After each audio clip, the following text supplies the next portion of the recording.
Uma das coisas que me deixa mais impressionado e me faz acreditar cada vez mais que o mundo chegou ao seu limite, né? Quer dizer, está no fim, o fim mesmo, né? Estamos por um fio agora para enfrentarmos o juízo de Deus. E uma das coisas que me faz acreditar nisso é a questão do arrependimento. Existem na Bíblia vários exemplos, né, que podemos trazer para os nossos dias, para mostrar não apenas a impiedade dos homens, mas a sua obstinação em continuar no caminho do mal. Isso é uma coisa realmente impressionante e que não deixa nenhuma margem para que a gente pense uma coisa diferente. Afinal de contas, quando olhamos a Bíblia, tanto de Gênesis a Apocalipse, a gente vê como é que o mundo vai terminar. E sobre a questão de arrependimento, isso me deixa simplesmente apavorado, porque eu vejo na bondade e no amor de Deus, quando nós fazemos alguma coisa errada, quando nós pecamos, quando nós tropeçamos, quando nós agimos de alguma maneira que olhamos para nós mesmos e reprovamos as nossas atitudes, a nossa maneira de agir, e aquilo nos traz tristeza, não é? Entristece porque a gente diz assim: "Ah, eu queria tanto, né? Tanto ser uma pessoa correta, agradar a Deus, enfim, e eu não tenho condições. Simplesmente quando eu olho para a minha vida e para as minhas fraquezas, eu vejo que eu não tenho condições." E isso, embora traga uma certa tristeza para o nosso coração, isso é um bom indício de que a misericórdia do Senhor está sobre nós. Porque o arrependimento é uma bênção de Deus, né? É Deus que nos dá as condições de nos arrependermos. Então, se eu me arrependo do que eu faço de errado, isso é uma coisa boa, é indício de que a graça de Deus permanece sobre a minha vida, que Ele me dá condições e oportunidades de me arrepender dos meus pecados.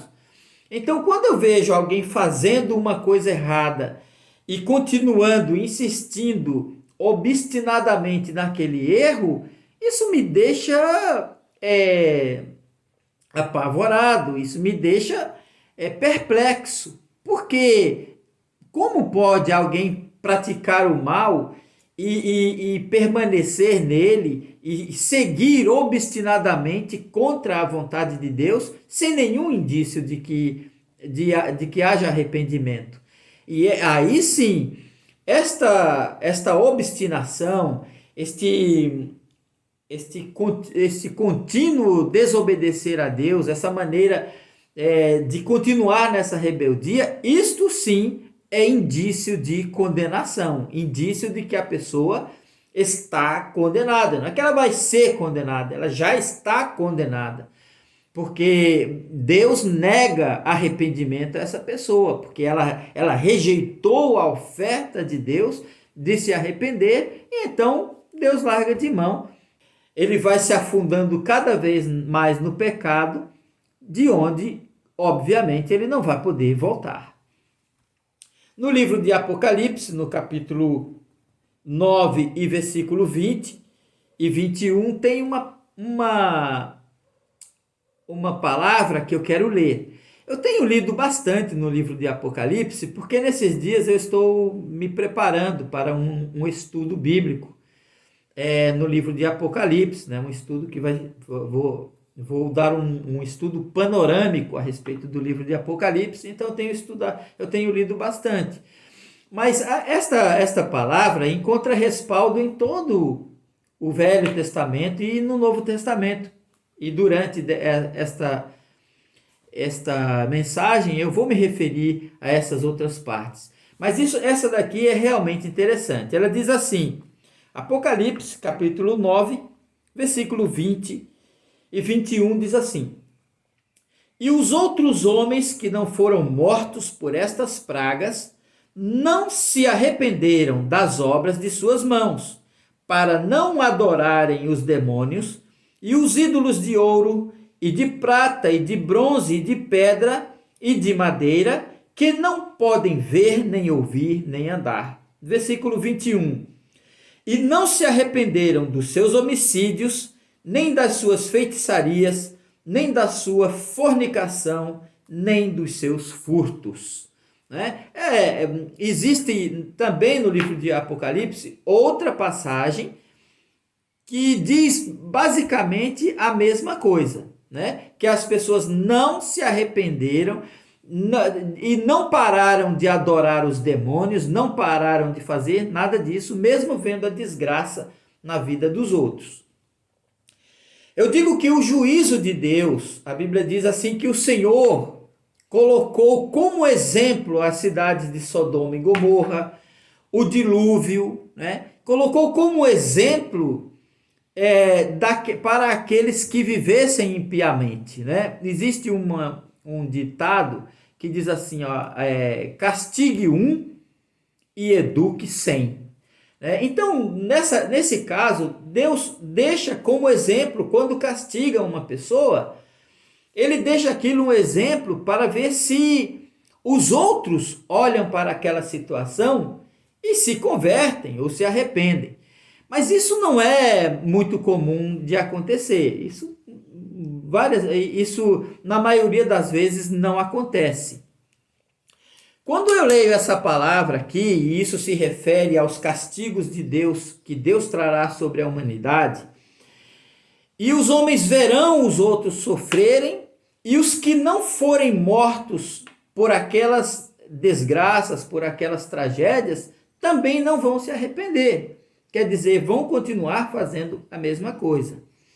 Eu tenho visto, e eu não sei, eu posso colocar ou posso não colocar essas imagens no meu vídeo, né? Mas se eu, quando terminar esse vídeo, essas imagens estiverem presentes, você presta atenção nelas, né? Nesses vídeos, se eu postar eles, né?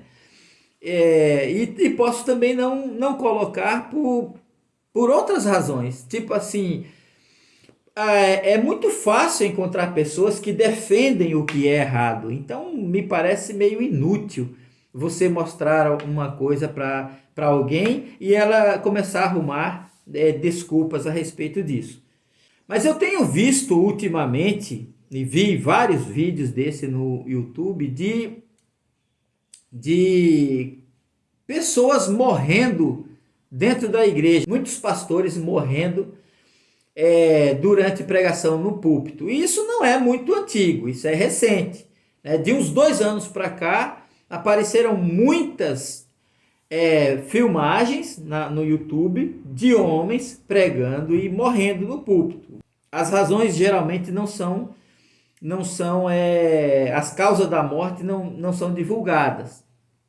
Então, eu imagino que uma morte súbita, só mesmo um infarto ou um mal súbito pode matar uma pessoa. E isso daí, qualquer um está sujeito.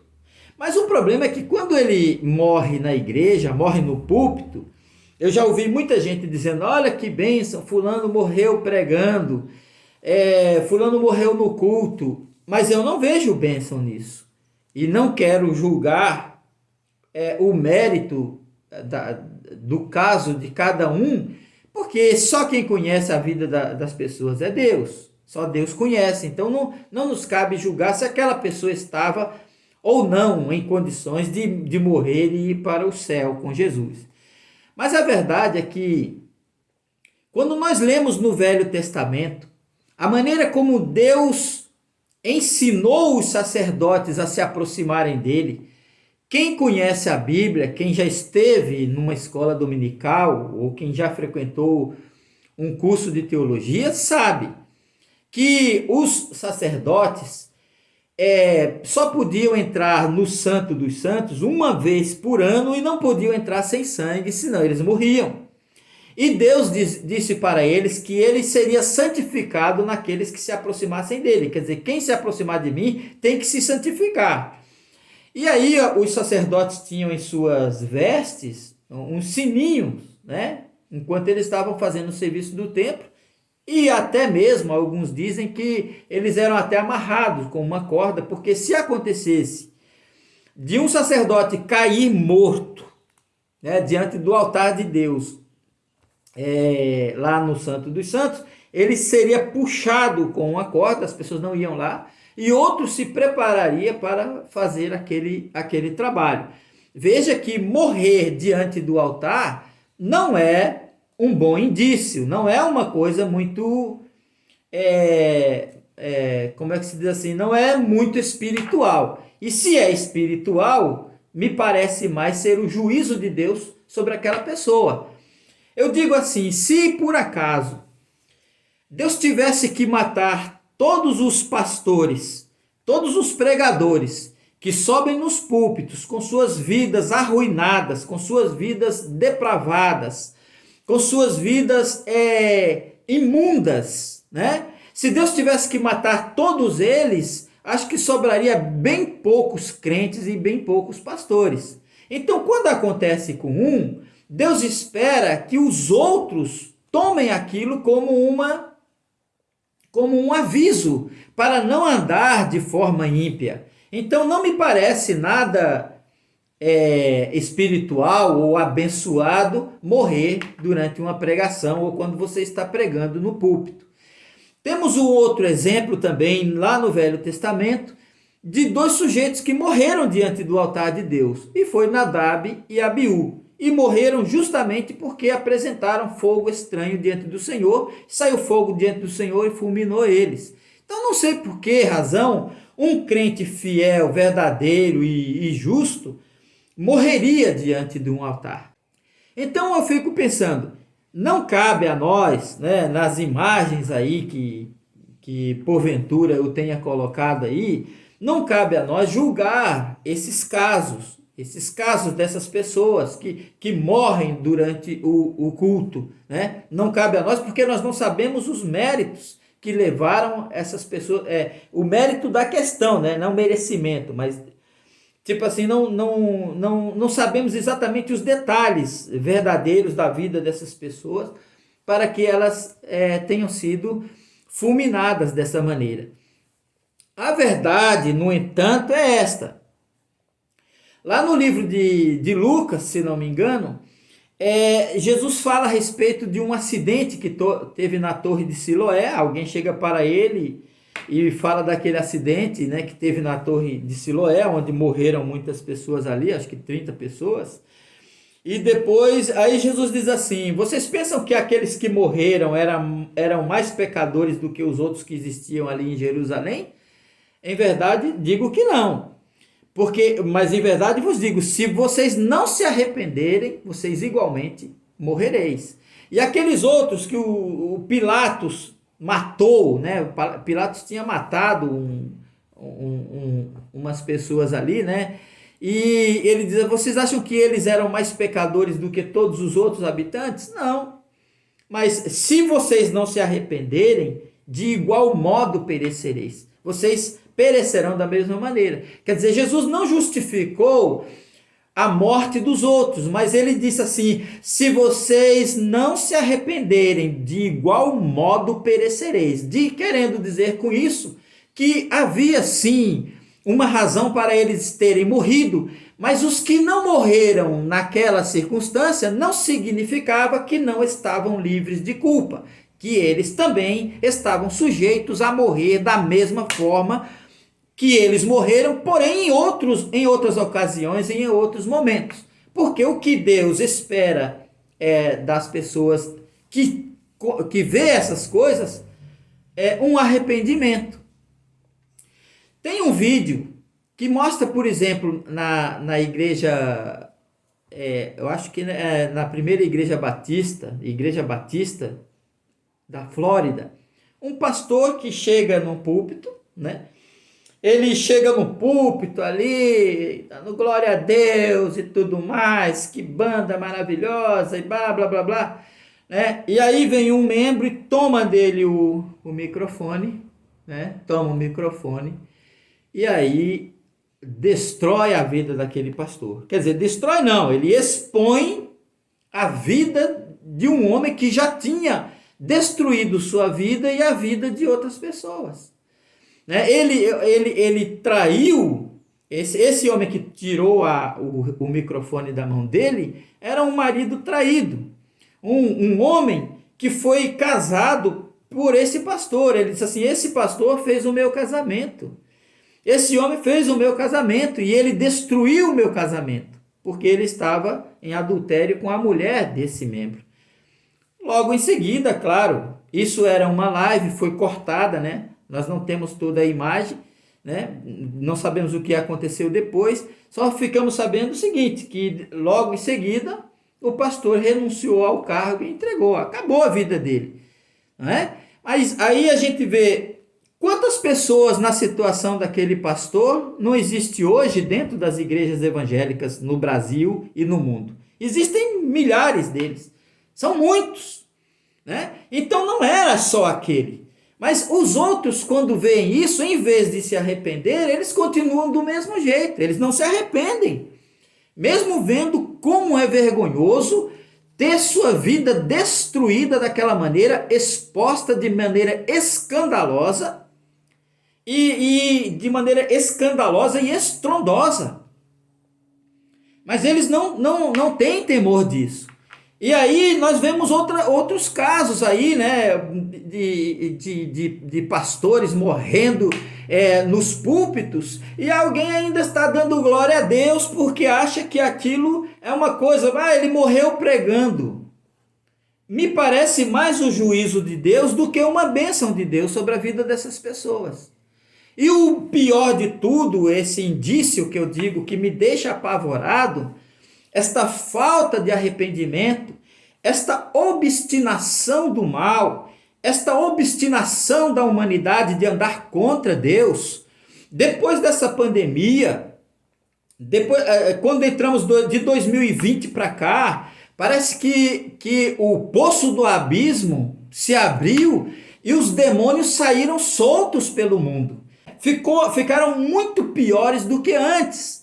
A Bíblia diz: e por se multiplicar a iniquidade, o amor de muitos esfriará. Isso é o que está previsto para o fim dos tempos. Os homens se tornariam extremamente corruptos, extrema corrupção no fim dos dias.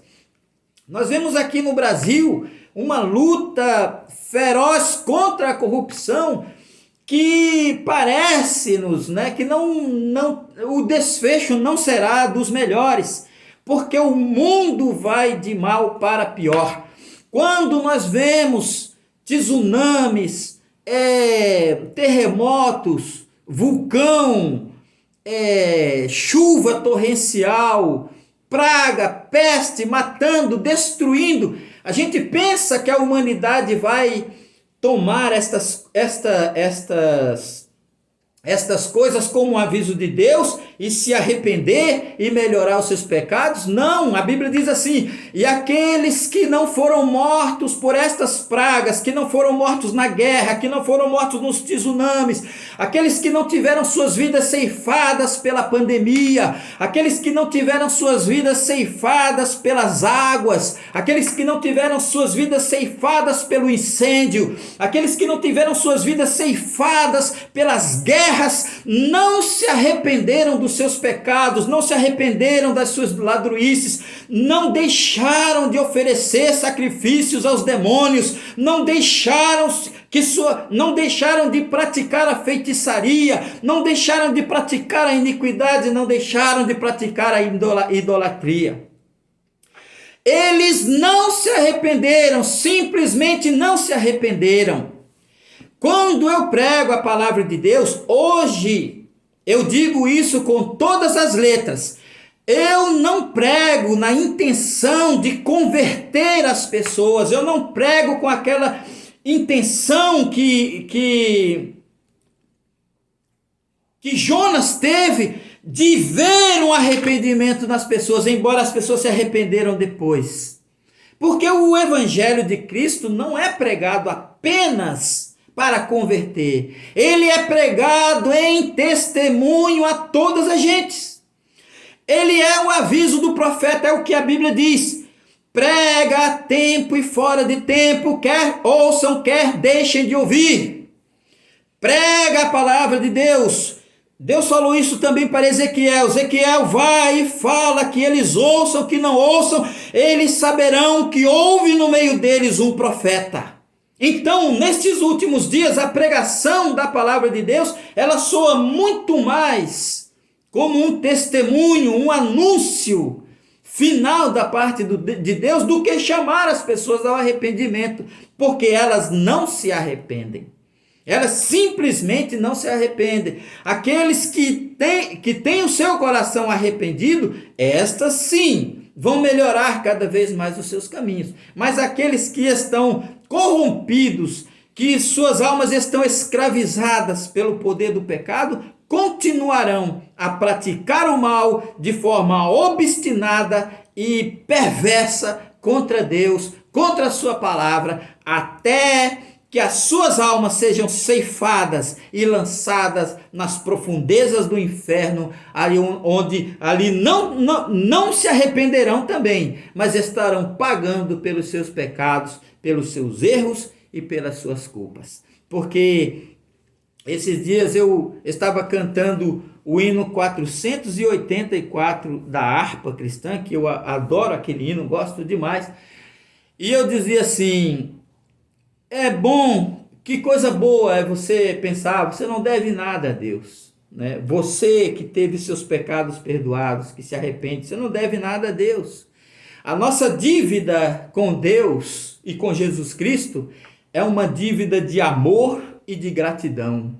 É uma dívida de gratidão, mas não devemos nada. Ninguém pode nos acusar de coisíssima alguma, de absolutamente nada, porque Jesus Cristo já nos justificou. Mas aqueles que vão para a perdição, esses sim, esses estarão devendo e estarão pagando, porque honestamente falando, eles vão pagar, né? Eles vão estar pagando, mas essa dívida não termina eternamente. E aí, a única coisa, a nossa única esperança é sermos perdoados por Deus, né? E esse perdão Deus está oferecendo hoje e agora. Então, hoje, se ouvires a sua voz, não endureçais o vosso coração, porque aquele que se endurece, cedo será ceifado e terá que pagar pelos seus pecados, não pelos pecados que cometeu, mas por rejeitar o perdão de Deus, que era a única maneira desta pessoa se salvar. Que Deus te abençoe, te guarde, te ajude. E se Deus quiser, nos vemos então em outra oportunidade. Amém.